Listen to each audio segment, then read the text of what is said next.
All right, good afternoon, everybody. Here for the 27th episode of Pick and Pop. Peter Marzano here, and today we're taking a look at the wild action that happened last night in the NBA. There were 4 Game 5s, so certainly expect a lot of crazy games, and that is definitely what we got, including two classic performances from two future Hall of Famers, games that'll probably be remembered for a really long time.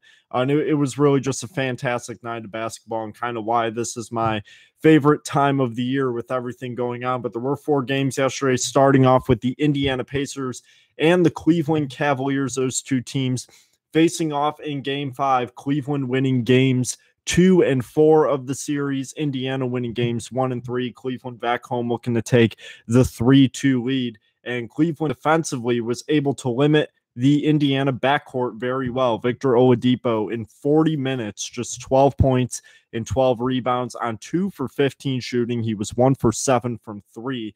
And the Pacers really did not get much else offensively. 22 points from Domantas Sabonis, who had a great game off of the bench. But other than that, not a whole lot else going on. And Indiana was in control of this game after the first half. They were actually up by 7 at halftime, and then were outscored by 15 in the third. And it certainly set up the stage for a wonderful ending, and an ending that was dictated by LeBron James, who had 44 points, 10 rebounds, 8 assists with a steal and a block, including the game-saving block with 3 seconds to go on Victor Oladipo, which may very well have been a goaltend, but even if it was, and even if it was counted as a goaltend, it really wouldn't have mattered, as on the very next play with 3 seconds to go in regulation, LeBron James hit a game-winning three-pointer to win the game, which puts the Cavaliers up 3-2 in the series, gives them a chance to close it out in Indiana in Game 6 tomorrow night.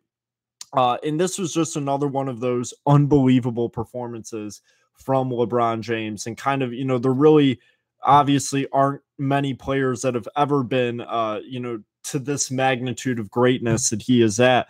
And it seems that each one of those players that does have this kind of legacy already with them, guys like Michael Jordan, obviously, and Kobe Bryant, and, LeBron James, where you could just point to so many different moments in the playoffs that were defining moments. And the crazy thing about LeBron is he's had so many, and this was instantly compared to his buzzer-beating shot that won Game 2 of the Eastern Conference Finals back in 2009 against the Orlando Magic. Of course, the Cavaliers didn't end up winning that series, but it was still another insane moment for him, and I think especially with everything he had to do for them to win this game. He was 14-24 from the field, played nearly 42 minutes, was 15 for 15 at the line, which doesn't happen a lot for LeBron, and was 2 assists shy of a triple-double.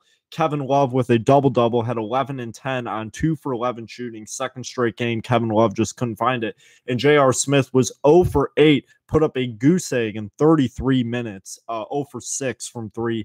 Kyle Korver, on the other hand, hit 5 threes en route to 19 points. And they didn't get much off the bench, but the Cavaliers end up winning this game by 3. They end up taking the series lead 3-2. And I think it was just a reminder of what LeBron James really is capable of, the magnitude of his greatness, what he's able to do in situations like this. And there's certainly going to be a very significant challenge on the road in Game 6 for him. But I mean, this was a performance that for me, when I was watching the fourth quarter of this game, you just knew once that shot was in the air that it was going down. And I kind of saw that coming after the block, but it's just insane that no matter what happens and no matter who's surrounding him on the team and how bad everybody else is performing, he can get into the driver's seat and put up an unbelievable performance like he did last night. So Cleveland in a great position now. They're up 3-2. In the second game, the Wizards and the Raptors, that was Game 5. Wizards had evened up that series at 2 games apiece, and they were in control of this game for most of the way until the fourth quarter. Of course, the Raptors certainly suffering without Fred VanVleet in that aspect, but the Wizards had good performances all around. 26 9-9 with 3 blocks and a steal from John Wall. Bradley Beal had 20 points. Marcin Gortat a double-double.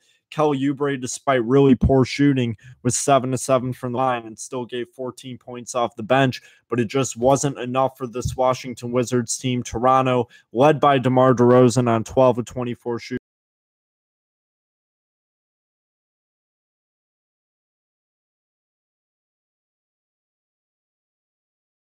performance that they needed in Van Vliet's absence. And the Raptors take a 3-2 series lead. They'll have 6 tomorrow night in Washington, D.C. But that was another really impressive performance from the Toronto Raptors.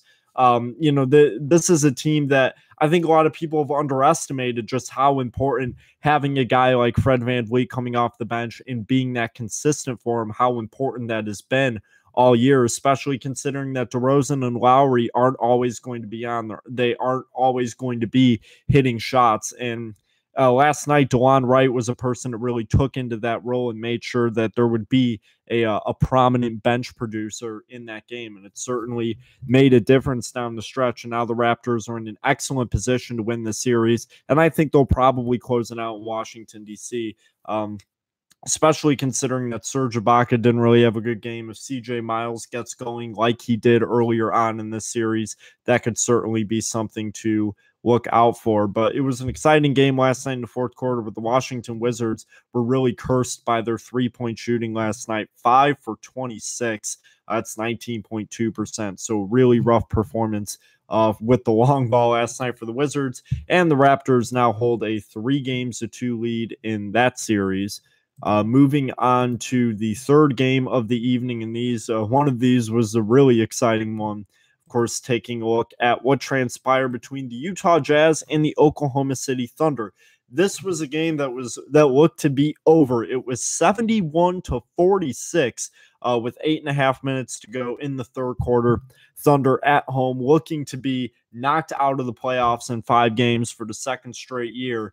And I think that this was one of those moments for Russell Westbrook where at that timeout, he may have really felt that this would be a moment that would maybe define his career for better or for worse, and that there really wouldn't be an excuse for this team to lose in 5 games this year, considering the amount of talent they have and what was on the table for this team. And what transpired afterwards is one of the most incredible comebacks I've ever seen. If you didn't see this game, you certainly missed out. Russell Westbrook absolutely took over, and he played hero ball. He played the ball that he needed to play in order for this Thunder team to live. Also very much so helped out by playoff P, Paul George, 34-8 with 2 assists, 2 steals, and a block.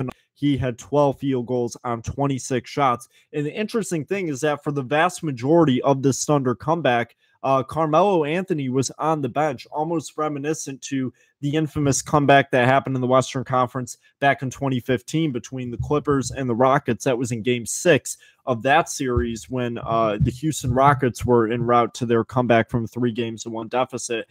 And they were trailing by 19 late in the third, and it was none other than James Harden that was on the bench for the vast majority of the comeback. That it was, guys like Josh Smith and Jason Terry and Corey Brewer, ironically enough, who was on the floor for a lot of the comeback yesterday, making the difference in that game. And yesterday, it was a lot of Jeremy Grant and it was a lot of Alex Sabrinas. And while nothing that they did popped up on the stat sheet, what they were doing defensively was absolutely incredible. Jeremy Grant was really making things hard for Rudy Gobert in the post, and Alex Sabrinas was really helping lock down Donovan Mitchell in a way that you would hope Andre Robertson would be doing if he was playing. And then their starting lineup was able to hold up. Steven Adams had some big moments, and Paul George and Russ Westbrook took over. For the Jazz, Jay Crowder was absolutely on fire in the first half at 17 points, ended up hitting 6 threes total for the game for 27 off the bench, but went absolutely cold late in the game. And that's really when Utah needed him, and he wasn't able to hit some really big shots. There are a few awful possessions. One in particular that I remember is early on the fourth quarter, the Jazz were trailing by, I believe, 5 at this point. It was a 2-possession game in desperate need of a bucket to break up Oklahoma City's momentum. And Rudy Gobert had a wide open dunk and kicked it out to Donovan Mitchell in the corner, who had not been feeling it all night, was 1 for 7 from 3, and Mitchell missed a shot. And that's kind of one of those situations where, I mean, I am one of the biggest proponents of pretty much shooting a 3 whenever. But when you're down late in a game and you got to get a bucket, you got to get one. It was just poor decision-making by Rudy Gobert at that spot, on top of the fact that Gobert and Favors were getting into foul trouble, which made things even more difficult for Utah. They both had 5 fouls in this game. And with that, Oklahoma City won 107-99, allowing themselves to see yet another day. They'll be playing Game 6 in Utah tomorrow night, and that will be really exciting to see how that turns out, if Oklahoma City can carry that momentum from last night on the road. And finally, there's the Timberwolves and the Rockets, and it would be the final game of the season for the Minnesota Timberwolves, who did win a game, but Houston took control in the second half of this game after Minnesota was ahead at halftime. They were up by 4. Houston outscored Minnesota 30-15 in the third, and then 37-30 in the fourth, ended up winning by 18. Minnesota probably got the best game of the series from Karl Anthony Towns. He had 23 points, 14 rebounds, 4 assists and a block, but Jimmy Butler only had 8 points, was held out of the fourth quarter due to pain from his knee surgery. So certainly something that just wasn't worth putting him out there at that point, considering that this Timberwolves team is really well geared for the future. Another good game from Derrick Rose, 12 points off the bench for him, and Jamal Crawford was 8 of 10 from the field with 20. He got going. But Andrew Wiggins only had 14 points, Jeff Teague with 17. Nobody else could really get going for Minnesota. And for Houston, it was just a matter of finishing it off when they needed to. No really dazzling performances. Clint Capella did have 26 points on 12 of 14. A lot of alley-oop passes to him, was able to get a lot of easy points, and had 15 rebounds as well. So he was the big performer of the night for Houston, but Chris Paul could not get going, was 0 for 8 from 3 for 12 points. He did have 9 assists. James Harden with 24 points, 12 assists to go, 5 rebounds, 2 steals and 2 blocks, and Eric Gordon gave 19 off the bench. And the Rockets pretty handily defeat the Timberwolves in 5 games, so they move on. They're the 3rd team to advance now, and they will be playing the winner of this Jazz Thunder series. So that will be interesting to see who moves on there, because those would be 2 extremely different matchups as far as how Houston would play them. As far as tonight goes, there's only one game. It's Game 6 between the Celtics and the Bucks. Boston with a chance to close it out in Milwaukee. The Bucks looking to live another day and force a Game 7 on Saturday. So it'll be very interesting there. I believe Milwaukee is currently the Vegas favorite for the game, -4 right now. So we'll see if the Celtics can win a road game in this series, which they have yet to do after that comeback that just fell short in Game 4. They're going to look to close it out tonight. Of course, Marcus Smart's still in action, so that'll be a really fun game to watch, and at least hopefully for me, the Celtics advance. But that's all I have for you today. Thank you for tuning in to another episode of Pick and Pop. We'll be back tomorrow, previewing tomorrow night's games for sure, and then talking about, of course, the outcome of Game 6 between Milwaukee and Boston. But thank you for tuning in. This has been Peter Marzano. Have a good day.